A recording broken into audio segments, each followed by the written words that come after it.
J'imagine que là, vous voyez l'écran partagé? Oui, Parfait. Merci, merci beaucoup Thomas pour cette introduction. Donc, je vais directement rentrer dans le vif du sujet. Donc, comme vous le savez probablement tous, peu de technologies ont suscité autant de controverses et de suspicions que la blockchain. Même aujourd'hui, alors que le secteur pèse entre 1000 et 2000 milliards de dollars, ça dépend un peu du jour où on regarde les cours, mais de nombreux observateurs continuent à prédire l'effondrement du secteur.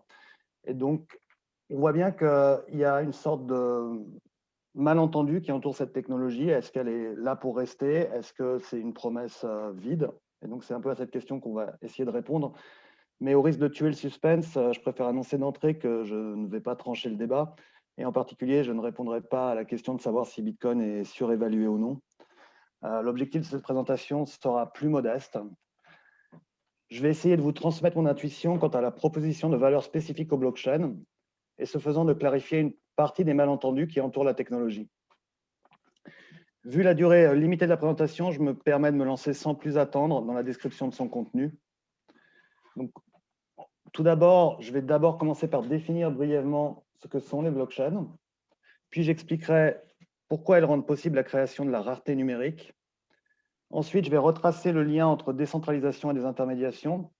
Et finalement, je vais rapidement présenter la finance décentralisée en expliquant pourquoi elle présage l'émergence d'un Internet des valeurs. Évidemment, je définirai les concepts au fur et à mesure. Tout d'abord, une définition rapide de ce qu'est une blockchain. Et à mon avis, c'est utile de commencer par ça parce qu'une confusion règne autour du terme.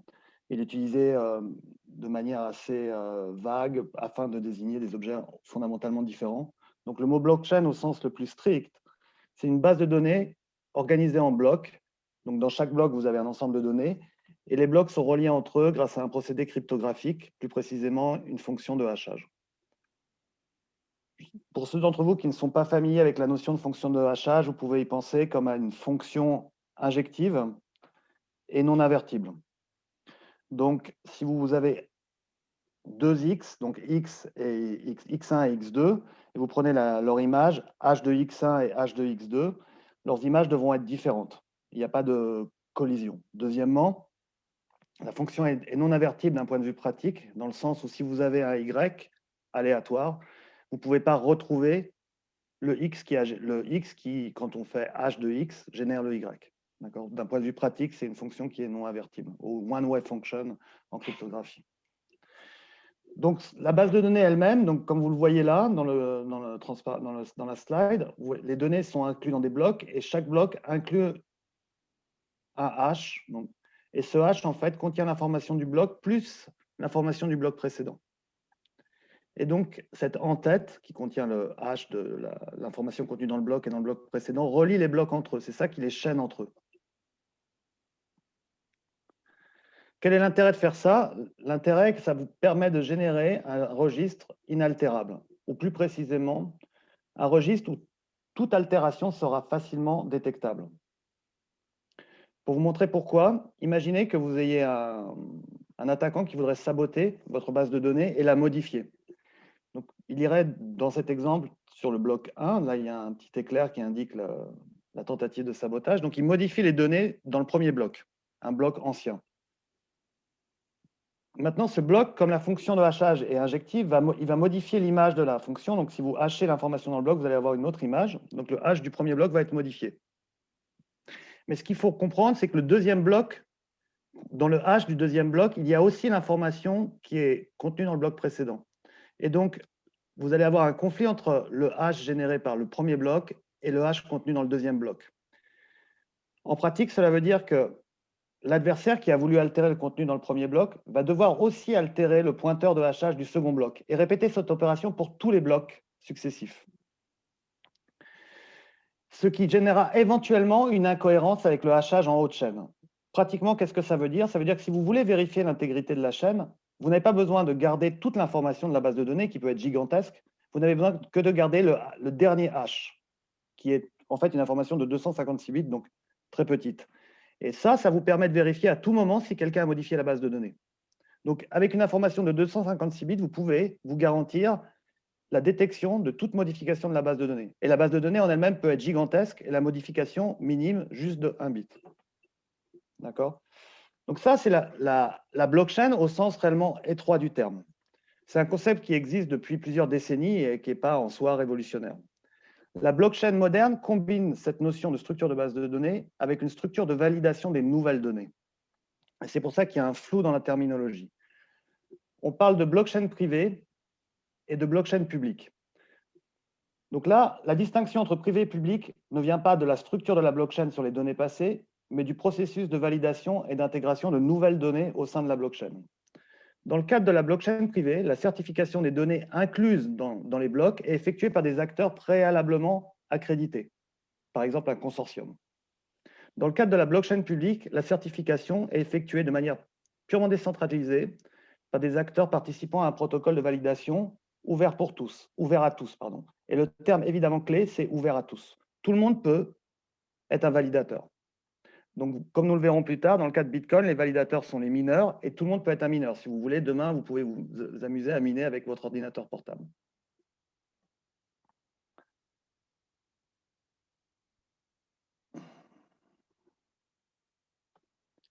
Pour les puristes, donc les adeptes de la crypto, les blockchains privées ne sont pas des vraies blockchains. Seules les blockchains publiques sont des blockchains. Alors, je ne vais pas rentrer dans le débat parce que je pense qu'en fait, il y a un continuum, mais il y a quand même un certain mérite à leur vision parce qu'elle permet de clarifier les deux éléments fondamentaux qui font qu'une blockchain, est une blockchain.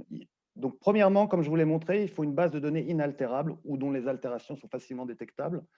Et deuxièmement, il faut que cette base de données soit combinée avec un protocole décentralisé de validation des nouvelles données. Donc, quel bénéfice y a-t-il à combiner inaltérabilité et décentralisation? Pourquoi ces deux propriétés sont-elles particulièrement complémentaires? Et la réponse est qu'elles combinent les notions de consensus et de capacité d'engagement, ou de commitment en anglais. C'est un terme qui est, à mon avis, plus clair en anglais. Et la manière la plus simple de se représenter la complémentarité entre consensus et engagement est de considérer l'axe du temps, comme je le fais dans ce slide. Donc, si vous regardez vers le passé, d'un côté, à gauche, le consensus qui résulte de l'inaltérabilité des données permet de classifier les événements passés. Dans le cas de Bitcoin, comme indiqué par la phrase entre parenthèses, vous pouvez savoir qui possède chaque Bitcoin. C'est évidemment essentiel. Une fois que vous possédez un Bitcoin, il est clair pour le reste du monde que ce Bitcoin est à vous et que ça ne peut pas être altéré tant que vous n'avez pas décidé de le transférer. Donc ça, c'est l'aspect consensus inaltérabilité. Et donc l'autre élément qui est la décentralisation permet l'engagement. Et l'engagement est nécessaire quand on se tourne vers le futur. L'engagement est rendu possible par la décentralisation et le fait que personne n'a le pouvoir de changer arbitrairement les règles du protocole. Et ça permet aux différents acteurs du protocole de s'engager sur leurs actions futures. Mises ensemble, ces deux dimensions ouvrent un monde de possibilités qui est en fait inaccessible au système reposant sur des bases de données centralisées. Donc voilà, ça c'est donc ce que j'ai essayé de faire dans cette première partie de la présentation, c'est de vous indiquer les propriétés réellement fondamentales qui découlent des choix technologiques. Pour voir comment la décentralisation peut être mise en place, le mieux est de prendre l'exemple de se tourner vers Bitcoin. Donc là, vous avez un transparent qui compare Bitcoin au système de paiement traditionnel. Dans le système de paiement traditionnel, vous avez des utilisateurs qui interagissent avec des entreprises en charge de la validation des paiements comme Swift, Fedwire ou plus récemment PayPal. Ces entreprises contrôlent les bases de données et contrôlent les échanges. Dans Bitcoin, on est dans un modèle fondamentalement différent. Vous avez des utilisateurs. De l'autre côté, vous avez des validateurs, donc les mineurs. Et comme je vous l'ai dit précédemment, les mineurs, tout le monde peut être mineur. Okay, ce n'est pas un club fermé, c'est ouvert à tout le monde. Et la connexion entre les mineurs et les utilisateurs est effectuée par le protocole de Bitcoin. Le protocole de Bitcoin comme défini par Satoshi Nakamoto il y a une dizaine d'années. Un point subtil est que les règles du protocole de Bitcoin ne sont pas toutes encodées dans le code du protocole. En particulier, une règle centrale selon laquelle les mineurs doivent ajouter leur bloc à la chaîne la plus longue repose sur une norme sociale. En d'autres termes, les mineurs, qui valident les transactions, sont libres de ne pas suivre les règles du protocole. Mais le protocole est conçu de telle manière que ça ne soit pas dans l'intérêt des mineurs de dévier de la norme sociale.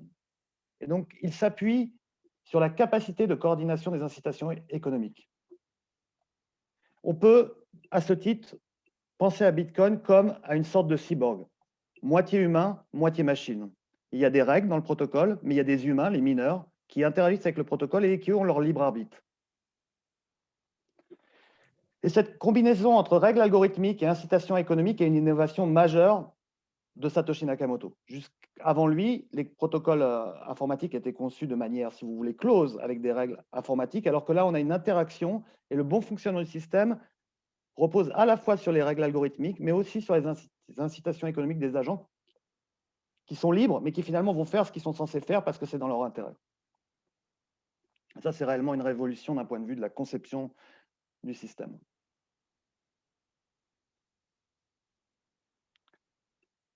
Donc, je pourrais dédier le reste de la présentation à la question de savoir si oui ou non Bitcoin et les crypto-monnaies sont vraiment des monnaies. C'est un peu un sujet débattu un peu partout. Personnellement, je pense que ça saurait se lancer dans un débat sémantique sans fin. Et je préfère me focaliser sur ce que Bitcoin fait plutôt que sur ce qu'il ne fait pas. Pour faire court, la volatilité du prix de Bitcoin rend peu probable son acceptation généralisée comme moyen de paiement. Les gens ne veulent pas, je ne sais pas si vous avez suivi, mais Bitcoin a décroché de 30% ou la semaine, enfin dans les jours passés, la semaine dernière. Les gens ne veulent pas payer avec une monnaie qui changerait de valeur tous les jours ou de manière spectaculaire parfois. Pardon, pas dû. Donc, tant que l'inflation est sous contrôle et que les monnaies fiat comme l'euro restent stables, le recours aux crypto-monnaies apporte beaucoup plus d'inconvénients que d'avantages. Par contre, si par malheur notre régime monétaire venait à se déréguler, comme c'est arrivé récemment au Venezuela, alors les crypto-monnaies pourraient devenir réellement attractives. On peut donc penser aux crypto-monnaies comme un garde-fou des politiques monétaires. Mais personnellement, je pense, et ce que je vais faire dans cette présentation, c'est me détourner de la question de la monnaie parce que je pense qu'elle obscurcit les enjeux actuels, ce qui est réellement en train de se passer. Ce que Bitcoin a réussi à faire, ce n'est pas à créer une monnaie digitale, c'est à créer de l'or digital, à créer de la rareté digitale. Et ça, c'est déjà un exploit en soi. Parce que si vous prenez un peu le temps d'y penser, ce qu'on trouve sur Internet et dans le monde digital, c'est de la donnée. Mais la donnée, par définition, est clonable à volonté. Et quelque chose qui est clonable, qui n'est pas rare, ne peut pas avoir de valeur en soi. Donc il fallait arriver à créer des systèmes au sein duquel, bien que tout reste digital, il y a une notion de rareté. Un Bitcoin n'appartient qu'à une seule personne. Or, un Bitcoin, c'est juste des données, c'est juste de l'information, c'est des bits de données qui sont accrédités à une adresse. Mais il faut s'assurer qu'ils ne peuvent être qu'à cette adresse. Et une fois qu'on arrive à générer cette rareté, on crée par extension de la valeur. Et c'est à ce titre-là qu'il est beaucoup plus pertinent de penser à Bitcoin comme à de l'or numérique que à de la monnaie. Maintenant, il est important de réaliser à cette étape de la présentation que cette rareté est rendue possible par la capacité d'engagement dont je vous ai parlé précédemment et donc par la décentralisation, parce que l'engagement vient de la décentralisation. Le commitment est rendu possible par la décentralisation. Pour voir pourquoi, imaginez qu'un agent privé émette de la monnaie. Disons, moi, par exemple, je vous dis, j'ai créé une nouvelle monnaie. Et je vous promets que je vais créer que 21 millions de pièces. Pourquoi est-ce que vous me feriez confiance? À quel titre me feriez-vous confiance? Qu'est-ce qui vous garantit qu'une fois que j'ai créé 21 millions de pièces, je n'en créerai pas 21 millions de plus? J'ai pris le chiffre de 21 millions puisque, en principe, il n'y aura pas plus de 21 millions de Bitcoin.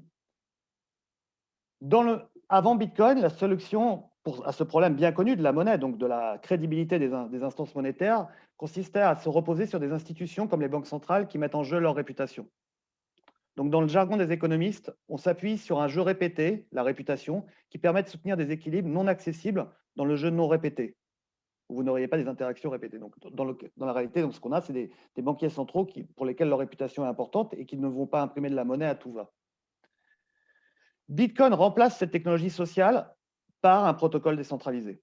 Grâce à la décentralisation, il y a des normes qui sont acceptées par tout le monde et que personne ne peut changer. Et dans ces normes-là, dans le cas de Bitcoin, il n'y aura pas plus de 21 millions de pièces de Bitcoin. Une fois qu'on a compris cette logique, on peut l'étendre à bien d'autres actifs que la monnaie. Et là, c'est l'exemple que j'ai mis en bas de la slide. Très tôt, on a vu la création, donc il y a 5-6 ans, on a vu la création des CryptoKitties. Donc là, vous en avez un, CryptoKitty à droite, le petit chat qui vous sourit. Et donc, c'était des petits chats qui vivaient sur Internet et ils étaient uniques. Donc, on était propriétaire d'un chat. Ils avaient aussi un ADN et on pouvait les hybrider. Et certains chats valaient plus que d'autres parce qu'ils avaient des ADN qui étaient plus rares. D'accord? Ils étaient donc capables d'hybrider, de créer des descendants et donc ils avaient plus de valeur. À l'époque, quand ça a été créé il y a 4-5 ans, ça a un peu fait rigoler tout le monde et c'était un peu l'exemple, et ça valait, certains CryptoKitties valaient des sommes assez faramineuses, et c'était un peu pris comme un exemple de la bulle qui s'était formée autour de la blockchain. Mais aujourd'hui, je pense que les gens qui ont dit ça rigolent moins, puisque je ne sais pas si vous avez suivi, mais on a une nouvelle vague qui est celle des NFT, donc pour non-fungible token, ou en français les jetons non fongibles. Et ces jetons peuvent être utilisés pour rendre la propriété d'une vidéo, d'une œuvre d'art artistique, d'une œuvre d'art numérique, je voulais dire. Et récemment, on a vu une œuvre d'art numérique vendue à Sotheby's pour 60 millions d'euros. Et c'est l'illustration de la même propriété, la rareté. On arrive à générer de la rareté numérique. Encore une fois, ce concept peut être étendu au-delà des œuvres artistiques, comme au droit d'usage d'un protocole, au droit d'usage d'une plateforme et aux actifs financiers. Pour résumer, on est dans une phase de tokenisation et le token, c'est le concept général, c'est la représentation symbolique d'un actif qui est échangeable sur une blockchain. Le système de la blockchain est, si l'on peut dire, token-centrique ou jeton-centrique, dans le sens où les tokens sont immuables, comme une pièce d'or, une pièce ne change pas. Ce qui change, c'est le propriétaire, le pointeur de cette pièce. Donc, à ce titre, détenir un token, un jeton, est le plus proche équivalent informatique d'avoir une pièce dans sa poche, si vous voulez. Si on compare ça avec le système financier, on voit qu'il s'agit d'une révolution copernicienne.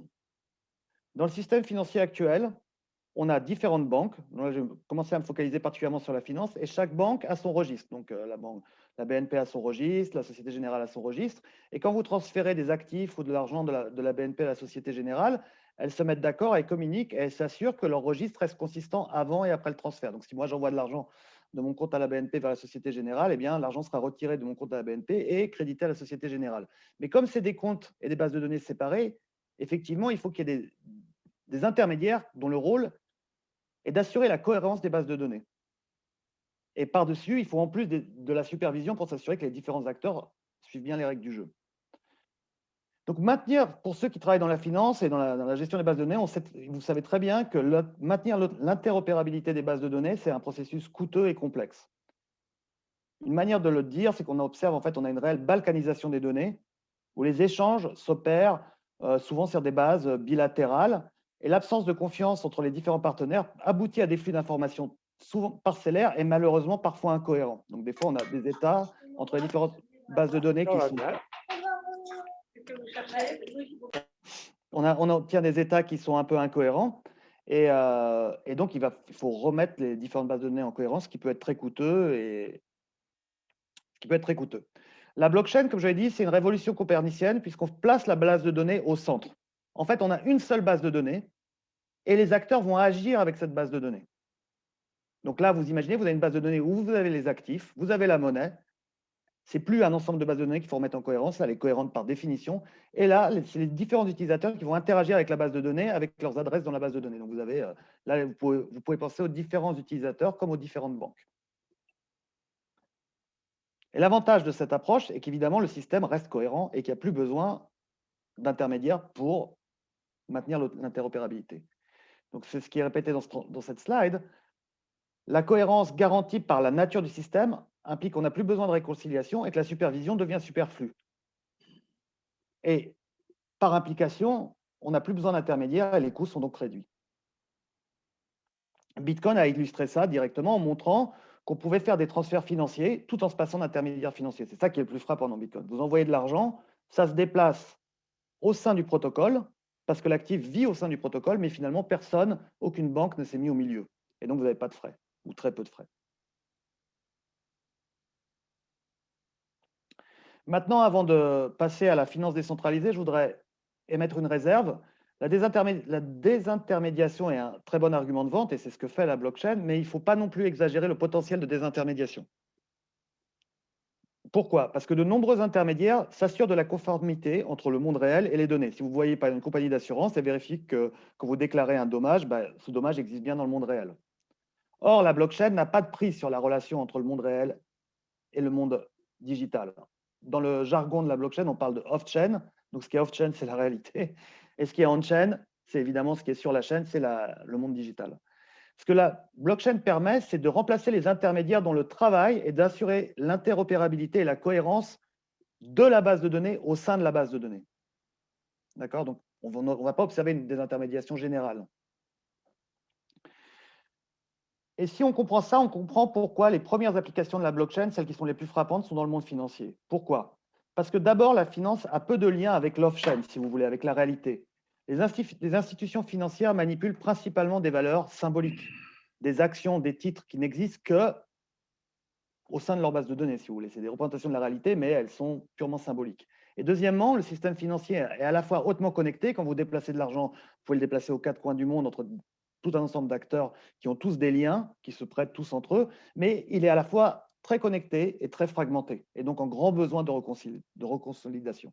Encore une fois, les gens qui travaillent dans la finance savent effectivement que la mise en interopérabilité, les coûts de réconciliation sont extrêmement élevés dans la finance. Et en plus, ils ralentissent les processus financiers et ils sont une source d'inefficience majeure. Donc, pour faire une brève histoire des applications de la blockchain au cours des 5-10 dernières années, on a d'abord vu les crypto-monnaies avec Bitcoin. Et comme je l'ai dit, en fait, c'est un terme trompeur parce qu'elles ne sont pas réellement utilisées comme de la monnaie, mais plutôt comme des réserves de valeur, comme de l'or, si vous voulez.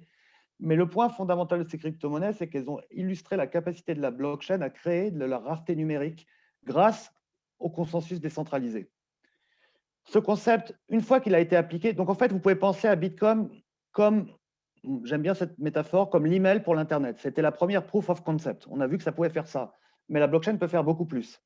Et donc, les utilisateurs s'en sont rendus compte et on est passé de la crypto-monnaie à la tokenisation. Donc, pourquoi s'arrêter à la monnaie, donc juste à des valeurs des 1 et des 0 et des valeurs dans des comptes? On peut tokeniser plein de choses.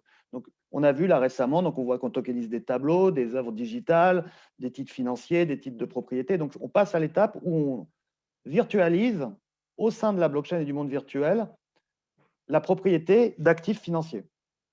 Et l'étape à laquelle on observe maintenant, qui est la troisième étape, c'est l'émergence de la finance décentralisée où, une fois qu'on a ces tokens, ces jetons, on peut automatiser et désintermédier l'ensemble des échanges financiers. Et c'est ce qui est en train de se passer depuis 2-3 ans. Donc, permettez-moi de comparer rapidement ce qui se passe dans la défi à la crypto-monnaie. Si vous prenez la crypto-monnaie, quand vous avez un acheteur et un vendeur, l'acheteur achète en Bitcoin, donc il envoie des Bitcoins, ça se passe on-chain. Mais le vendeur, admettons que vous achetez, on ne va pas être polémique, vous achetez un bateau avec vos Bitcoins, eh bien, le transfert du bateau va se faire off-chain dans la réalité. Donc ça, c'est en dehors du pouvoir de contrôle de la blockchain. D'accord? Donc, il y a une certaine limite. Mais si vous pensez au monde financier, qu'est-ce que vous faites dans le monde financier? Vous achetez un actif A contre un actif B. Et là, tout se passe on-chain. Le premier trader on donne l'actif A au trader 2 et le deuxième trader lui renvoie l'actif 2. Mais évidemment, ces deux actifs peuvent vivre sur la blockchain. Et ça implique qu'on peut tout automatiser.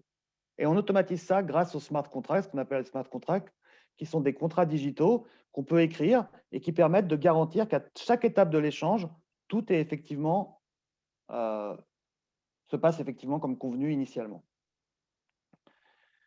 En se basant sur cette possibilité, ce qu'on voit actuellement, c'est l'émergence de la DeFi, donc encore une fois, Decentralized Finance, donc la finance décentralisée, qui est, de mon point de vue, et du point de vue de beaucoup de monde, la première incarnation de l'Internet des valeurs. Donc, pour définition, l'Internet des valeurs, c'est un web qui permettra le stockage d'actifs numériques et leur échange sans intermédiaire. En d'autres termes, l'intégrité des actifs et des contrats sera garantie au niveau protocolaire et pas par des institutions financières. La proposition de la finance décentralisée, c'est que d'abord, elle est ouverte. Tout le monde, vous n'avez pas besoin d'être une banque pour participer à la finance décentralisée, vous avez juste besoin de savoir coder. Donc ça stimule l'innovation, ça va réduire les rentes. Et comme les coûts fixes vont être baissés, ça va permettre aussi aux gens d'accéder à des produits financiers plus complexes. Donc là, je parle aux clients. Ça va démocratiser l'accès à l'innovation financière. Une autre propriété, c'est que la finance décentralisée est non censurable, dans le sens où quand vous émettez un contrat sur une blockchain, vous ne pouvez pas changer d'avis. Donc actuellement, vous allez voir une banque, vous faites un contrat avec une banque parce que vous lui faites confiance. Encore une fois, je vous renvoie à cette notion de technologie sociale où on fait confiance aux banques parce qu'elles ont une réputation. Grâce à la blockchain, vous écrivez un contrat et vous n'avez pas besoin de connaître la personne parce que vous savez en lisant le contrat, donc le code, qu'il va s'exécuter d'une certaine manière. Et une fois que ce contrat est déployé sur une blockchain, il ne peut plus être changé. Et ça vous protège contre le hasard moral. Il y a l'aspect programmable. Comme les actifs vivent au niveau du protocole, on peut automatiser tout un ensemble de leurs propriétés. Et finalement, peut-être la propriété la plus surprenante et la plus étonnante, c'est la composabilité des différents protocoles, puisqu'en fait, une fois que vous avez fait des protocoles sur une blockchain, vous pouvez les intégrer entre eux les composer entre eux, et ça se fait de manière automatique pour faire quelque chose de beaucoup plus complexe. Je vais vous donner un exemple de ce qui est rendu possible dans cet univers de finance décentralisée qui était complètement impossible dans l'univers de la finance standard. Et cet exemple, c'est ce qu'on appelle les flash loans, donc les prêts flash, comme on dit en français. Donc l'idée d'un flash loan, c'est de chaîner ensemble plusieurs opérations en une seule transaction. Donc là, vous avez l'exemple d'un flash loan. Je ne vais pas rentrer dans le détail, la présentation étant assez courte. Donc, l'idée d'un flash loan, c'est vous allez emprunter des jetons. Donc, si vous voyez, c'est la première étape. Attendez une seconde, excusez-moi. Je vais essayer d'annoter. Évidemment, je ne trouve pas. Voilà. Donc, vous empruntez. Donc là, vous voyez, la première étape, c'est d'emprunter. Donc là, la personne a emprunté 2 500 000 $ à peu près.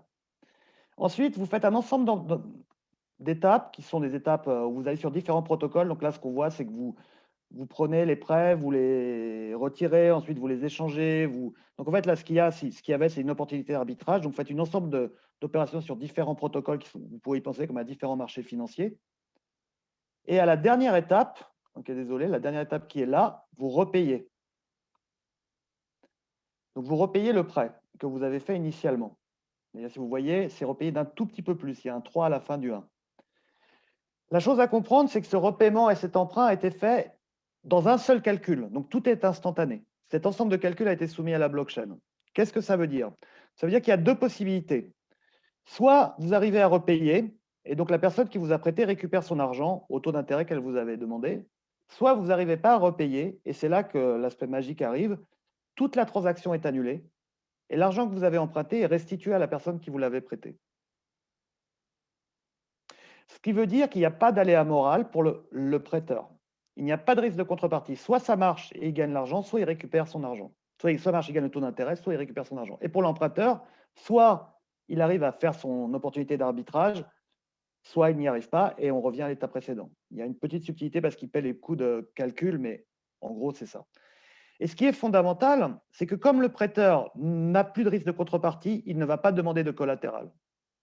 Ce que je suis en train d'expliquer, c'est que cette personne qui a emprunté 2 500 000 € n'avait pas de collatéral. Ça peut très bien être un étudiant à l'X dans sa chambre qui s'est aperçu qu'il y avait une opportunité d'arbitrage sur les marchés financiers, qui a lancé le code et qui a emprunté 2 500 000 €. Et ça, c'est la démocratisation complètement inimaginable de la finance dans le cadre actuel. D'accord? Donc ça, c'était ça, le flash loan, c'est une possibilité qui n'était pas envisagée, qui a été découverte il y a 2-3 ans, et ça montre aussi qu'il est difficile au jour d'aujourd'hui de savoir quelles vont être les implications de la finance décentralisée. Mais clairement, on voit apparaître des modes de trade, des modes d'échange qui étaient impossibles et qui ouvrent, des formes d'échange tout à fait nouvelles.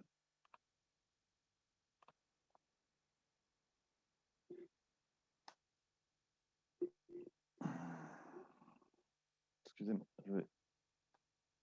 OK. Donc, je vais passer au prochain transparent. Je ne sais pas, j'y arrive pas, je ne sais pas pourquoi. Excusez-moi. Problème de gestion. Voilà. OK. Voilà. Donc, je ne sais pas tellement le temps que j'ai pris.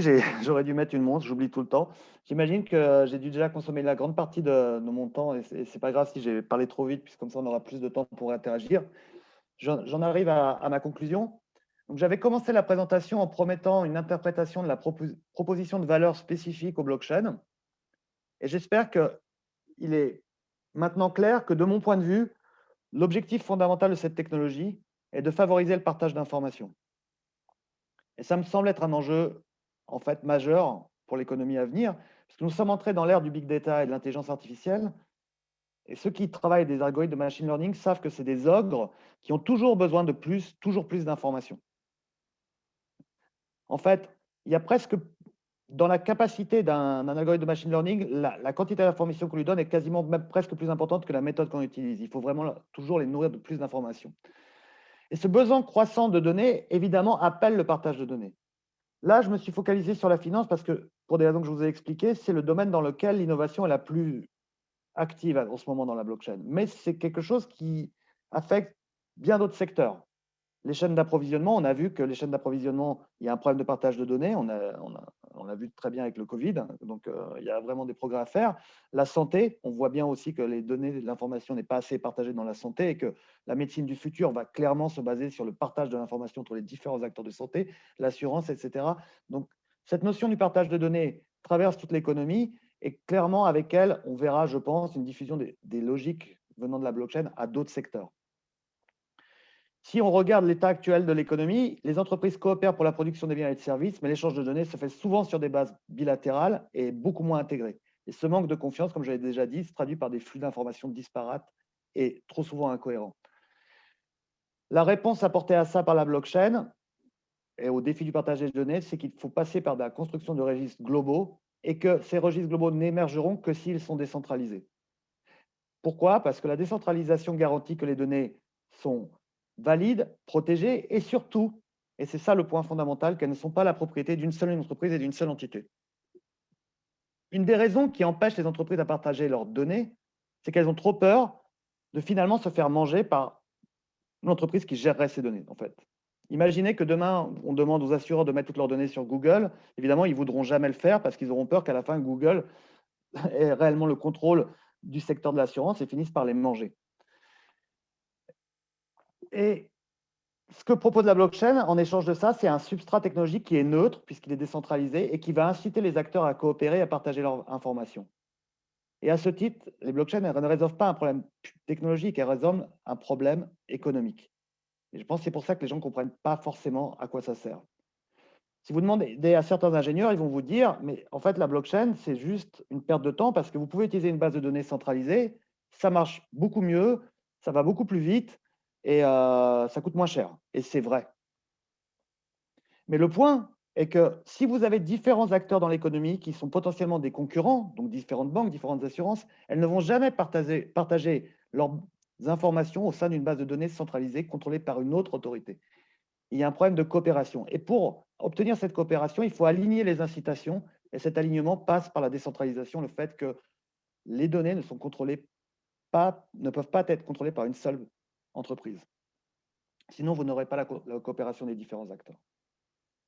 Donc, pour résumer, c'est un peu une technologie un peu étrange parce qu'elle résout un problème économique. J'en arrive au dernier point de ma conclusion. J'ai fait une présentation des promesses de la blockchain. Parce que je pense qu'il faut mieux essayer d'être… enfin, c'est plus fascinant de regarder les choses qui pourraient arriver que de dire tous les problèmes qui pourront aussi les empêcher d'arriver. Mais il faut quand même aussi garder la tête froide. Il y a aussi des obstacles au succès de la blockchain.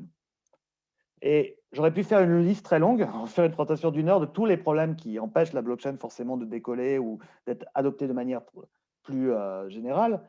Mais là, j'ai mis deux obstacles fondamentaux qui me semblent les deux premiers goulets d'étranglement. Donc, le premier est technologique. Le mur actuel auquel font face les blockchains, c'est le passage à l'échelle. Bitcoin arrive à faire seulement 7 transactions à la seconde. C'est ridicule, hein, Visa, c'est plusieurs milliers.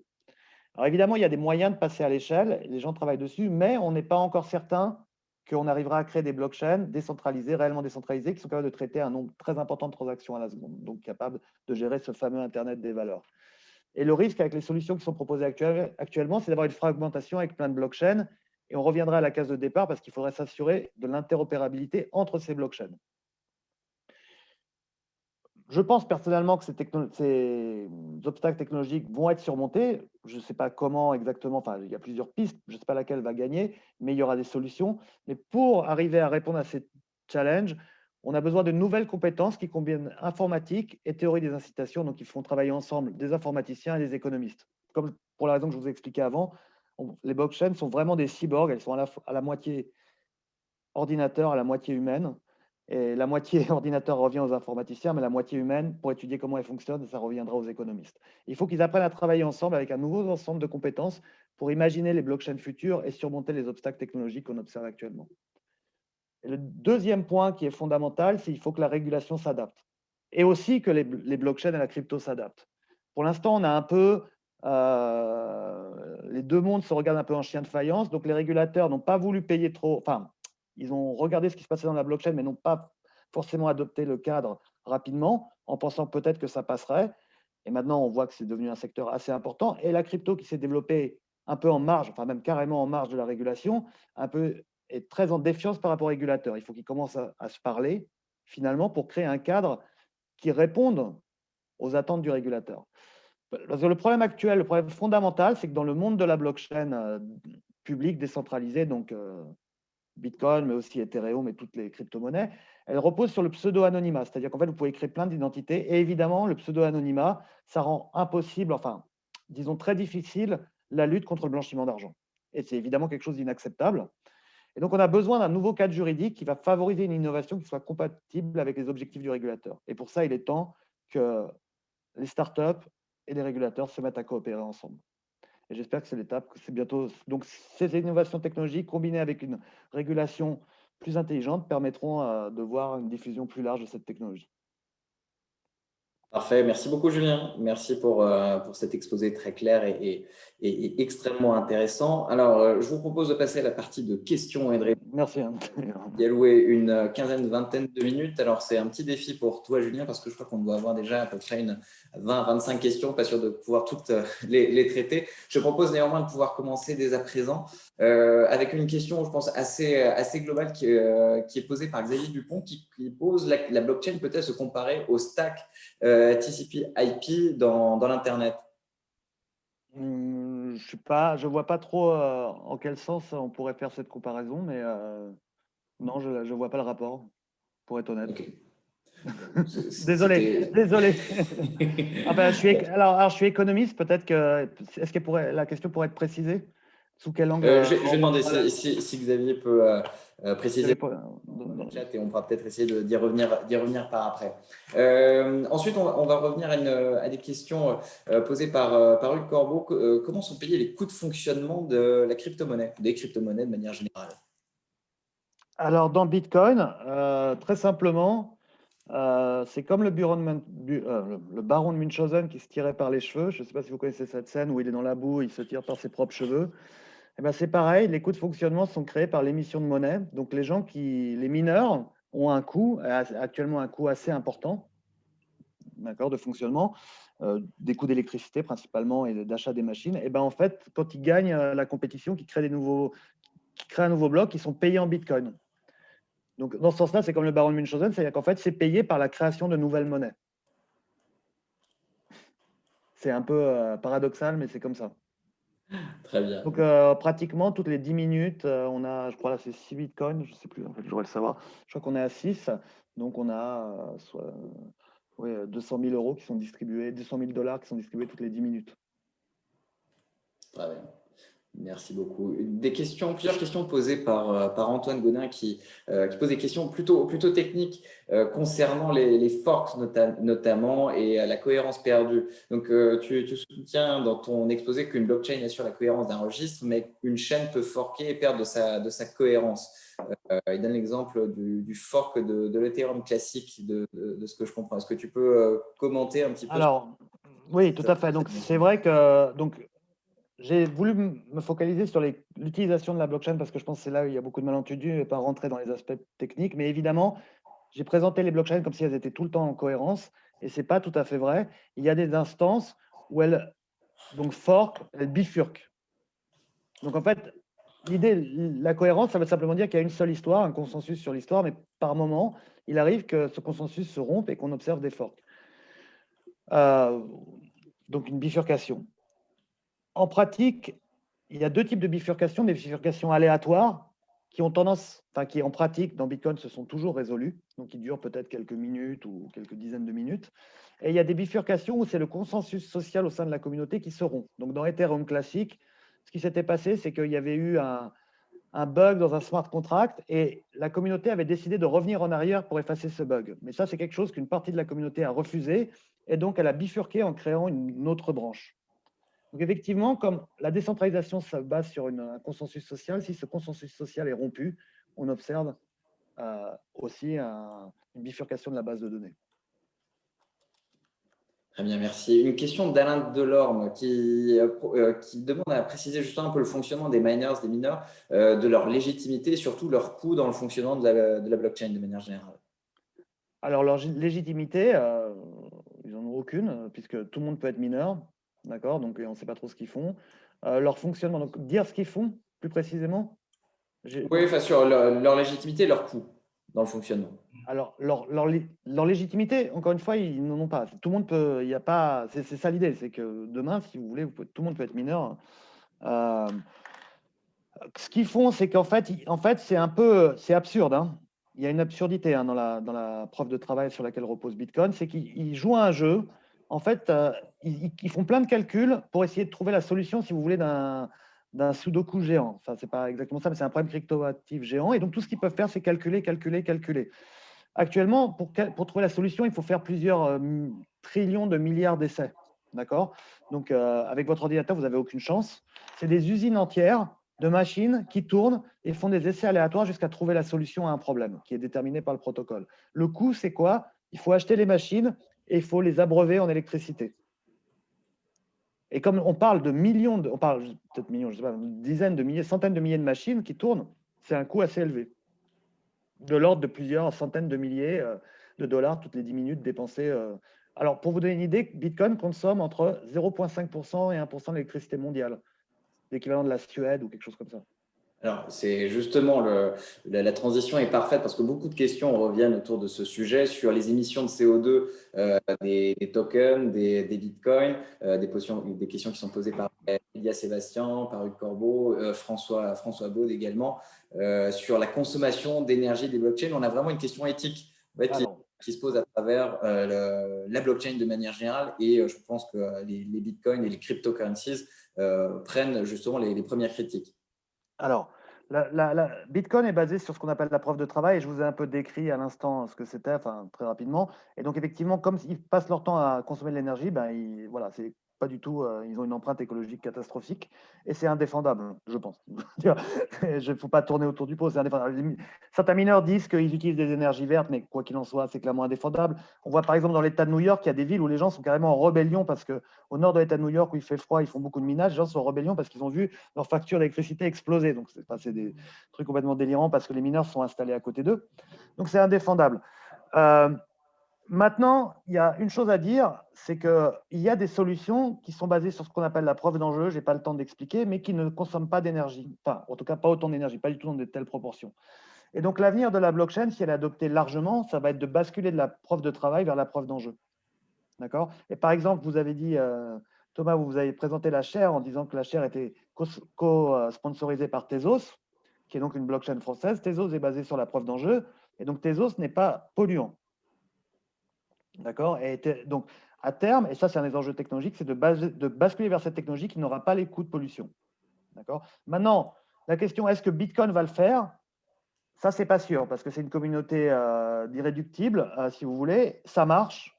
Il faut quand même se rendre compte que sur Bitcoin, il y a entre 700 milliards à un moment, là, on était à 1,2 milliard. Non, enfin, 700 milliards à 1200 milliards, pardon. Donc, les gens, il y a énormément d'argent. Ils savent que la technologie marche. Ils ne sont pas prêts à prendre de risques, malgré les coûts écologiques. Donc, soit ce sera de la régulation, soit j'ai du mal à voir Bitcoin basculer dans un futur proche. Mais la blockchain, probablement, enfin, même on le voit, ça marche déjà, a des solutions qui sont des solutions écologiques, si vous voulez. Pas écologiques, en tout cas pas polluantes. Pas aussi polluantes que la preuve de travail. Merci. Ouais. Alors, justement, on va rester sur un peu la dimension éthique liée aux crypto-monnaies. Naturellement, et plusieurs fois est revenu, notamment de la part de Daniel Namias, la question autour du contrôle des flux et des blanchiments. Tu l'as évoqué un peu tout à l'heure. Est-ce qu'il n'y aurait pas besoin d'une supervision pour contrôler la légalité des transactions? Et Louise de Bourgoin demande même qui est-ce qui peut encore réguler. Est-ce que ce n'est pas le rôle de l'ONU, par exemple? L'ONU, je ne sais pas, parce que je pense qu'il va falloir des gens vraiment compétents technologiquement pour le faire. Donc ça va être le challenge. Maintenant, d'une certaine manière, cette technologie, elle a émergé en marge du système. Et c'est vrai qu'il ne faut pas se voiler la face. Hein. Ça a permis, une des raisons pour laquelle ça a eu du succès au départ, c'est que ça permettait de faire des transactions illégales pour des activités illégales. Et donc, ça peut aller de l'achat de drogue à des choses bien pires. Et ça reste une partie de ce qui se passe sur Bitcoin, mais pas aussi importante qu'on peut l'imaginer maintenant. Parce que maintenant, les flux sont vraiment colossaux. Hein. Donc, ce n'est plus la majorité de ce qui se passe. Maintenant, c'est tout à fait imaginable. La seule chose qu'il faut faire, c'est créer au sein des crypto-monnaies ou des blockchains des réseaux dont les adresses sont identifiées avec des personnes réelles. Donc, il faut créer des réseaux accrédités. Et ça, d'une certaine manière, on peut le reprocher aux entreprises et aux startups, enfin au monde crypto, mais c'est un peu le rôle du régulateur d'offrir cette possibilité et d'offrir ce cadre. Donc, c'est à mon avis, actuellement, ce qu'il faut faire, c'est qu'il faut que les deux mondes marchent l'un vers l'autre. Et on voit très bien comment on pourrait construire, avec les avantages de la blockchain, un univers où il n'y a plus ce problème de pseudo-anonymité, puisque chaque adresse serait liée à une identité réelle, comme dans le monde bancaire. Il faut juste le construire.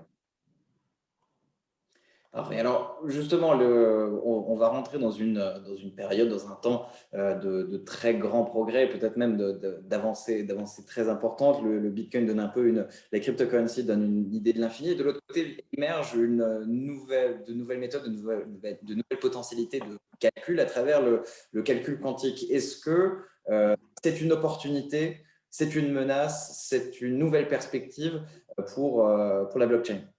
Alors, le calcul quantique permet potentiellement de casser les clés privées, clés publiques, les associations entre clés privées et clés publiques.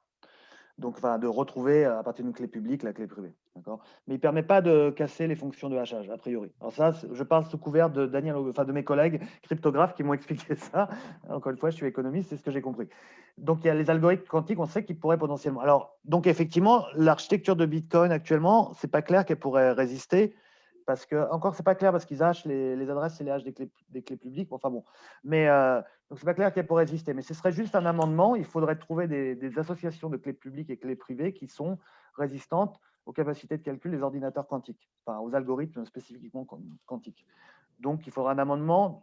Et pour ça, il y a des cryptographes qui travaillent sur la cryptographie post-quantique. D'accord donc, encore une fois, je ne suis pas un expert. Après, on parle d'horizon temporel assez éloigné. Il y a une sorte de course entre les cryptographes qui essaient de construire des algorithmes que les ordinateurs quantiques ne pourront pas casser. Et quand ces algorithmes seront conçus, ils pourraient être adoptés par les blockchains. Donc, je ne pense pas que c'est un risque existentiel. On change un petit peu de sujet. Tu mentionnais naturellement tout à l'heure les NFT et l'émergence de ce nouveau type d'œuvre qui déferle sur le marché de l'art notamment. Donc une question de Robert Charby. Les NFT ne semblent-elles pas remplir d'ailleurs le même objectif de protection des œuvres artistiques que ce qu'on appelait auparavant les DRM, Digital Rights Management? Alors oui, c'est vrai que c'est un peu… alors j'avoue, là je vais être honnête, j'ai pas suivi très bien les NFT et je connais pas très bien les DRM, mais effectivement, c'est ce que j'ai entendu dire, c'est que ça existait déjà. Et pourquoi est-ce qu'il y a la folie des NFT maintenant et pourquoi pas… Alors, mais encore une fois, j'ai pas trop réfléchi à la question.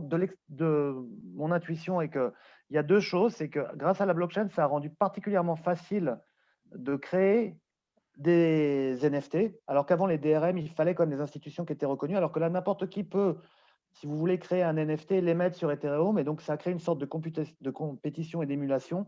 Et l'autre chose qui est importante et qui donne de la valeur aux NFT, c'est qu'on arrive à suivre.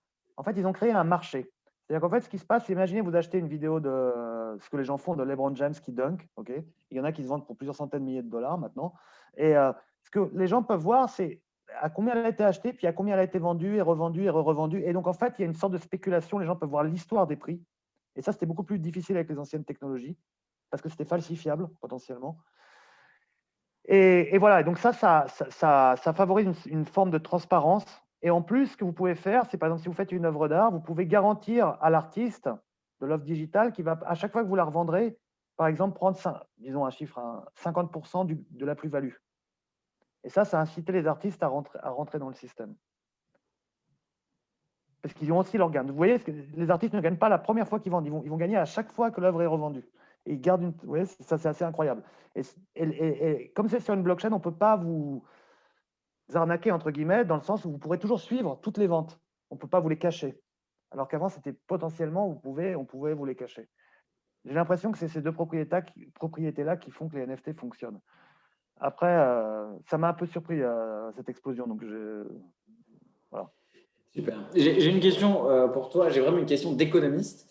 Les crypto-monnaies ne sont-elles pas en contradiction avec les lois qui réservent aux États le droit d'émettre la monnaie? Il faudrait. Alors, la réponse que je vais vous dire, c'est que la BCE s'est évertuée à dire que de toute façon, ce n'était pas des monnaies. Donc, si elles voulaient exercer ce droit, elles n'auraient pas passé leur temps à essayer de les décrédibiliser. Donc, il faudra qu'elles choisissent. Soit elles les reconnaissent comme des monnaies, elles les interdisent, soit elles ne les reconnaissent pas comme des monnaies. Sur le fond, oui, alors, mais encore une fois, ça c'est un aspect juridique que je ne maîtrise pas complètement. Je ne pense pas qu'on n'a pas le droit d'avoir des moyens d'échange, puisqu'il existe des monnaies locales en France. D'accord, mais elles doivent être validées par l'État. Par contre, l'aspect d'être, c'est-à-dire qu'en fait, en France, on ne peut pas refuser des euros. C'est ça la spécificité de l'euro. Personne n'a le droit de vous dire ah non, moi je ne prends pas d'euros, on me paye qu'en dollars. Et donc, ça, évidemment, c'est quelque chose qui n'est pas possible pour les crypto-monnaies. Mais encore une fois, comme je l'ai dit, je pense qu'elles ne sont même pas réellement utilisées comme des monnaies. Très peu. C'est utilisé vraiment comme un moyen de. Oui. Est-ce qu'on peut aller plus loin? Est-ce qu'on peut imaginer que demain, justement, les grandes banques centrales mondiales elles-mêmes se mettent à émettre des cryptocurrencies? Alors, ça, on le voit, ça va arriver, je pense. Enfin, il faut toujours faire attention sur les prédictions, mais on voit que le sujet remonte à la surface. Il y a 3 semaines, la une de The Economist était là-dessus, en disant qu'il était temps que les banques centrales se jettent à l'eau, avec un article très positif, en disant qu'il y avait pas, c'était risqué, mais que c'était le sens de l'histoire. Donc, mais ce n'est pas réellement poussé forcément par Bitcoin ou les crypto-monnaies, c'est plutôt la peur des plateformes. Donc, en fait, il faut comprendre la révolution dans les systèmes de paiement. Donc, ça vient de la Chine. Donc, pour ceux qui sont allés en Chine, je ne sais pas si enfin, ceux qui sont allés en Chine ont vu que plus personne payait avec des cartes de crédit, tout se faisait par téléphone et les gens passaient par WeChat. Donc, en fait, qui est une application.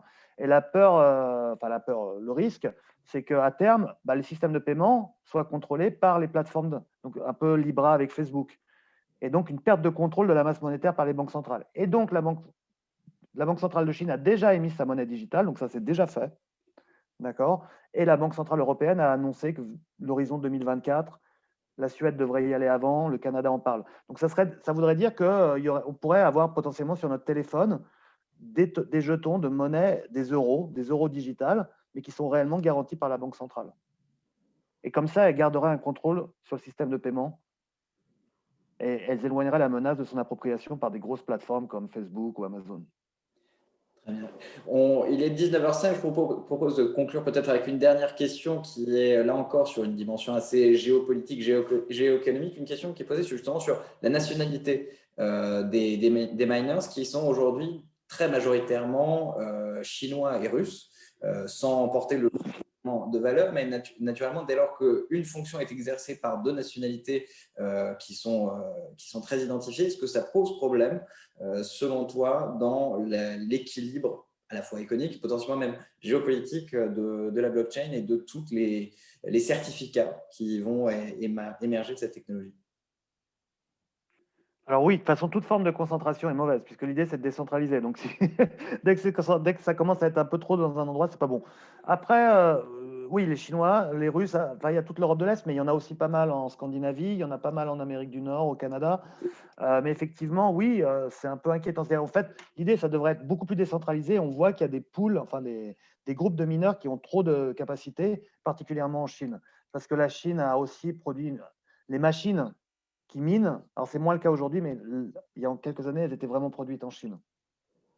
Donc oui, effectivement, c'est un peu inquiétant. Cela dit, les mineurs n'ont pas intérêt à faire n'importe quoi, parce que s'ils font n'importe quoi, la monnaie va s'effondrer et ils vont tout perdre. Donc c'est encore un peu l'intérêt bien compris. S'ils commencent à faire de la collusion et que ça s'observe, ils vont tout perdre, puisque le Bitcoin s'effondrerait.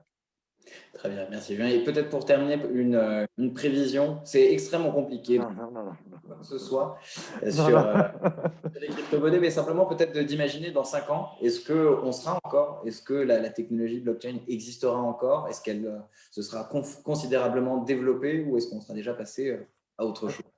Alors, c'est un peu ce que j'ai essayé de dire dans la présentation, mais bon, on ne sait jamais. Après, il est possible, Bitcoin peut disparaître, par exemple. Après, ça me semble, là, on est arrivé comme à un certain niveau de notoriété, mais pourquoi pas s'il se passe quelque chose. Donc ça, c'est possible. L'idée qui est derrière la blockchain, ce mélange de technologie, d'informatique, d'incitation économique pour amener les agents à partager leurs données avec les smart contracts, ça restera, je pense.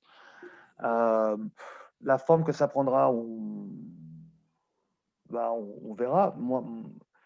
Oui, moi, je pense que ça va amener des modifications importantes. Et l'Internet des valeurs, le fait qu'on va arriver à terme à incruster les actifs financiers au sein des protocoles et qu'on échangera directement au niveau du web avec beaucoup moins d'intermédiation financière, je pense que c'est une vision qui fait sens et qui va prendre forme dans les années qui viennent. Après, la forme qu'elle va prendre, peut-être ça sera des blockchains beaucoup moins publiques, enfin en tout cas plus régulées, etc. Ça l'avenir le dira. Parfait.